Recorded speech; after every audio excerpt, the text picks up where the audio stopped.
नमस्कार दोस्तों, सरकारी तैयारी चैनल पर आप सभी का स्वागत है। जो भी छात्र पीटी 2022 की तैयारी लग के करना चाहते हैं उन सभी के लिए एक खुशखबरी है। खुशखबरी यह है कि उन सभी छात्रों का जीएस पोर्शन का टेंशन लेना ख़त्म हो गया, क्योंकि जीएस के लिए हम लोग आप सभी के लिए जीएस दृष्टि की जो बुक आई हुई है उन सभी के 7 भागों को कंप्लीट कराएंगे। और जो भी फैक्ट हैं और जो भी चीज़ें हैं उन सभी को हम लोग इसमें देखेंगे। देखिए, पीटी का एग्ज़ाम बहुत बड़ा एग्ज़ाम नहीं है और इसमें जो भी प्रश्न पूछे जाएंगे बहुत ही लो लेवल के क्वेश्चंस पूछे जाएंगे, जो कि इस तरह की बुक से कंप्लीट किया जा सकता है।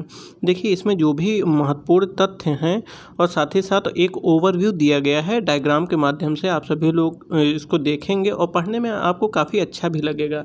तो इस तरह से हिस्ट्री, ज्योग्राफी, पॉलिटी, देखिए हिस्ट्री हो गई हैं, और ज्योग्राफी, पॉलिटी कराएंगे, फिर साइंस कराएंगे।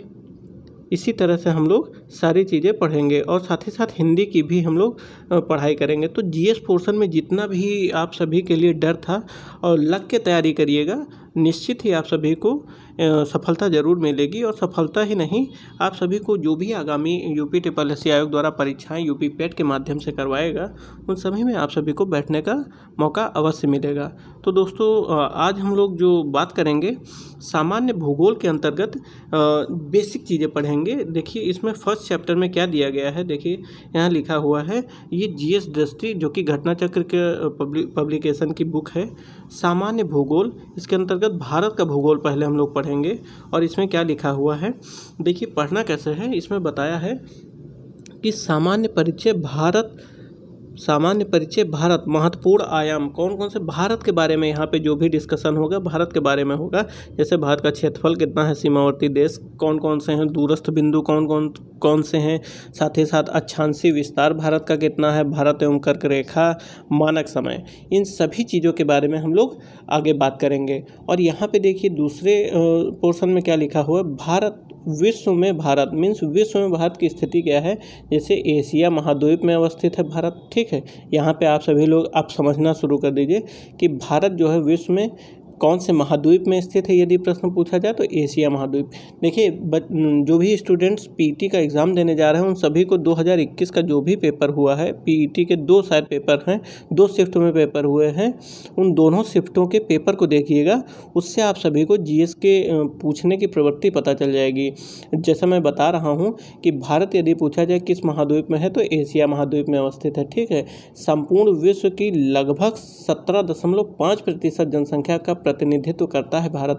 संपूर्ण विश्व का, यदि विश्व में 100% जनसंख्या है तो उसमें भारत की कितनी जनसंख्या है, 17.5% जो है भारत की जनसंख्या है। यानी कि 100 लोग हैं, यदि विश्व में 100 लोग हैं तो 17.5 लोग जो हैं भारत के हैं। ऐसे आप सभी लोग समझिए, ठीक। तो यहाँ पे देखिए 2011 की जनगणना के अनुसार अब तो और बढ़ गया होगा। और वैसे भी आप सभी को पता है ना, 2023 में जो है मोस्ट पॉपुलेटेड कंट्री बनने जा रही है इंडिया, चाइना को भी पछाड़ देगी। तो यह और यहाँ पे एशिया महाद्वीप में अवस्थित है और यह एक दक्षिण एशियाई देश है। भारत के बारे में बात की जा रही है। और दूसरे हाथ पे यहाँ पे लिखा है कि क्षेत्रफल की दृष्टि से 7वां स्थान है। अब आप लोग कहेंगे कि पहला स्थान कौन सा है, दूसरा, इन सब चीज़ों को भी याद करना है। देखिए लिखा हुआ है, रूस, कनाडा, संयुक्त राज्य अमेरिका, चीन, ब्राज़ील और ऑस्ट्रेलिया के बाद हमारा प्यारा देश भारत का स्थान है क्षेत्रफल के अकॉर्डिंग, यानी कि एरिया वाइज, ठीक है। एरिया वाइज जो है भारत का स्थान 7th है, ठीक। पहले स्थान पे कौन सा है तो रूस है, दूसरे स्थान पे कनाडा, तीसरे स्थान पे यूएसए, चौथे स्थान पे चीन, 5वें स्थान पे ब्राज़ील, 6ठे स्थान पे ऑस्ट्रेलिया और 7वें स्थान पर भारत, ठीक। अब यदि बात की जाए कि संसार के क्षेत्रफल का कितना प्रतिशत भूभाग है भारत का, तो 2.4% जो है भूभाग है भारत का, ठीक। ये रहा हम लोगों के विश्व के बारे में हम लोगों ने पढ़ा। इस तरह से आप सब लोग इसको लाइन वाइज लिख लीजिएगा, या इसी तरह के हम आप सभी को ये जो हमने बनाया है पीडीएफ, इसको हम लोग अपने टेलीग्राम चैनल पे प्रोवाइड कराएंगे। टेलीग्राम चैनल का लिंक हमारे डिस्क्रिप्शन में दिया गया है। आप सभी लोग ना ज्वाइन किए हों अभी तो उसको ज्वाइन कर लें, क्योंकि जो भी पीडीएफ आप सभी को प्रोवाइड कराएंगे वो हम टेलीग्राम चैनल के माध्यम से ही प्रोवाइड कराएंगे। आप सभी लोग इसको लिखना चाहें तो लिख भी सकते हैं, परंतु यदि नहीं लिखना चाहते तो कोई बात नहीं, इसके PDF जो है हम टेलीग्राम चैनल पे आप सभी को उपलब्ध करा देंगे। अब देखिए क्षेत्रफल के बारे में, जैसा कि हम लोगों ने यहाँ पे देखा था कि क्षेत्रफल के बारे में पढ़ना है भारत के बहुत महत्वपूर्ण आयाम के अंतर्गत। तो क्षेत्रफल के अंतर्गत देखिए इसका कुल क्षेत्रफल कितना है, तो 32,87,263 स्क्वायर किलोमीटर है भारत का कुल क्षेत्रफल। ठीक, 32,87,263 स्क्वायर किलोमीटर या वर्ग किलोमीटर कुल क्षेत्रफल है, पूरी क्षेत्रफल है। और यदि पूछा जाए कि भौगोलिक आकृति कैसी है, तो चतुष्कोणीय है, चतुष्कोणीय है। ठीक, इस प्रकार से चतुष्कोणीय है। भारत कैसे बना हुआ है बनाने का प्रयास करते हैं। देखिए भारत जो है इस प्रकार से बना हुआ है, सही से बन नहीं पाएगा परंतु हम बनाने का प्रयास करते हैं। ये रहा, थोड़ा सही मिला है। तो ये जो है आप सभी लोग देखिए चतुष्कोणीय है। ठीक, इस प्रकार से तो हमने बना के भी दिखा दिया, ये चतुष्कोणीय है। ये भारत के बारे में विशिष्ट तथ्य हैं, इनको आप सभी लोग याद करिएगा। यदि पूछा जाए कि मुख्य भूमि का विस्तार कितना है, तो उत्तर से दक्षिण, यदि भारत हमारा, देखिए हम, ये रहा भारत हमारा, मान के चलिए ये भारत है। ठीक, तो उत्तर ये है और दक्षिण ये है, तो उत्तर से दक्षिण कितना है, 3214 किलोमीटर। ठीक, और ये पूरब रहा और ये पश्चिम रहा, तो पूरब से पश्चिम कितना है, तो 2933, ये 3214, ये 2933 किलोमीटर। इस तरह से याद रखिए, बना के याद रखेंगे तो बहुत ही अच्छे से याद रहेगा।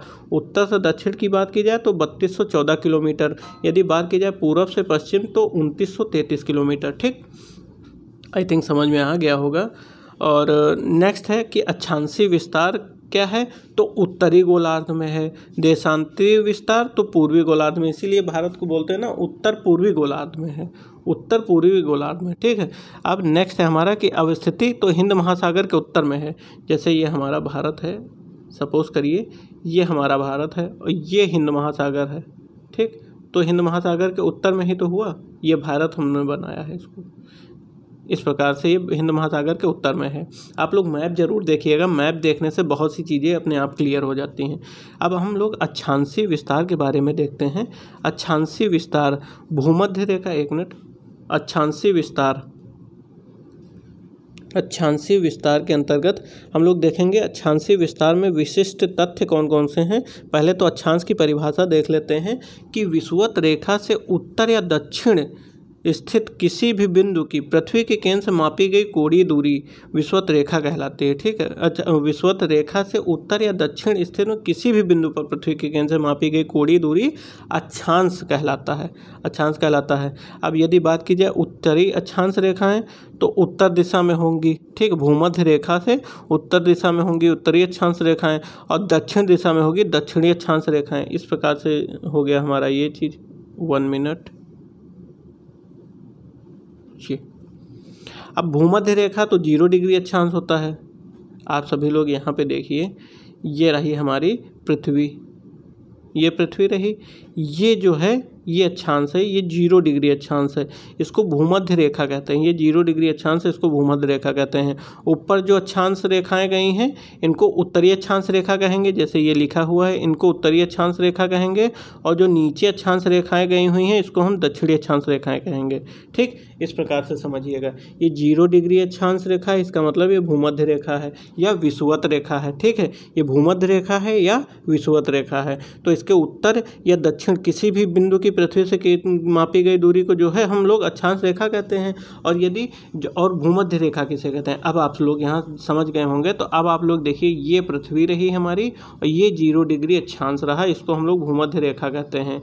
तो हमारा ये कहना है कि भूमध्य रेखा को कैसे हम लोग डिफाइन करते हैं। ये पूरी पृथ्वी हम लोगों ने माना है और इसको बीचों बीच से ये काट रही है ना भूमध्य रेखा, तो जो पृथ्वी का 2 बराबर भागों में विभाजन करता है, देखिए इक्वल, ये एरिया और ये एरिया इक्वल है, तो ये जो भूमध्य रेखा है जिसको 0 डिग्री अक्षांश हम लोगों ने कहा है, ये जो है हमारा, 1 मिनट कलर चेंज करते हैं, ये जो है हमारा,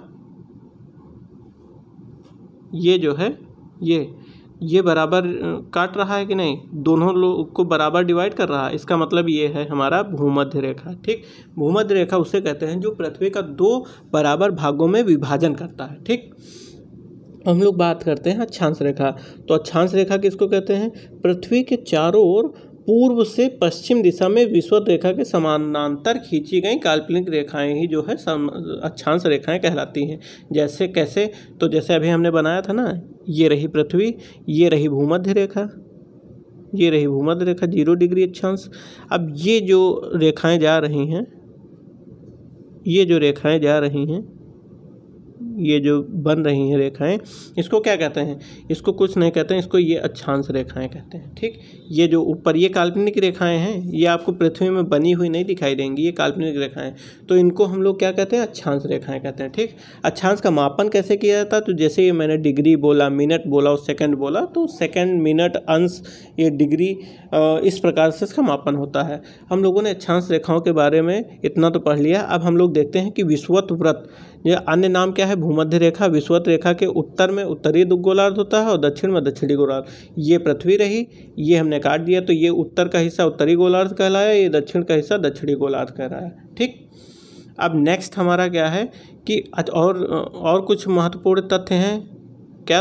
1 डिग्री के अंतराल पर खींची गई अक्षांश रेखाएं उत्तरी गोलार्ध में 89 और दक्षिणी गोलार्ध में भी 89। ठीक, और 111 किलोमीटर 2 समानांतर अक्षांश रेखाओं के मध्य दूरी, ये कोई मतलब नहीं है। अब देखते हैं यहाँ पे क्या है, अक्षांश रेखाओं की कुल संख्या।